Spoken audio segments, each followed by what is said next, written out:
Our next objection concerns the personage of Belshazzar, and we might begin by noting that it was once argued that Belshazzar did not exist at all.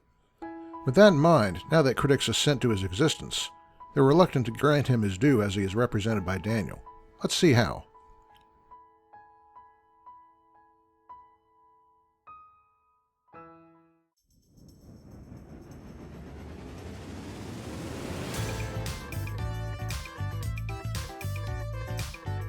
Daniel's representation of Belshazzar is criticized on two grounds.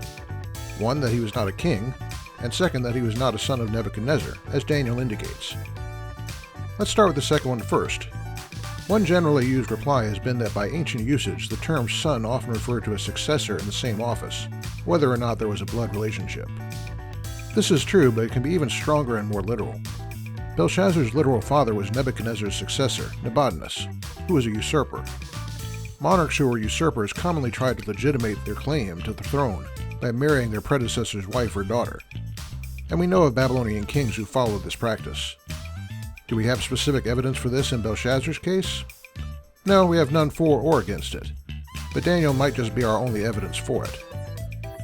It is probably significant that Daniel was no longer recognized as a wise man who the king immediately called on, which would fit in with the idea of a usurper cleaning house for his own protection.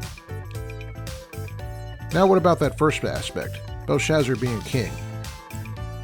In reply to this, some experts have noted that there is evidence that Belshazzar was elevated to a secondary kingship, a common practice in ancient times in order to secure a peaceful succession. There are documents, for example, that attest that Belshazzar presented sheep and oxen at the temples in Sippar as an offering of the king. In addition, the Greek historian Xenophon, reporting on the fall of Babylon, says that the king was slain. He doesn't name this king, but since Nebuchadnezzar was in custody at the time, and since Xenophon describes this king as a riotous, indulgent, cruel, and godless young man, which would be a bad description of Nebuchadnezzar, Xenophon must be referring to Belshazzar. That's the sum on Belshazzar. Next time we'll have a look at another figure from Daniel's work whose identity is called into question. See you next time.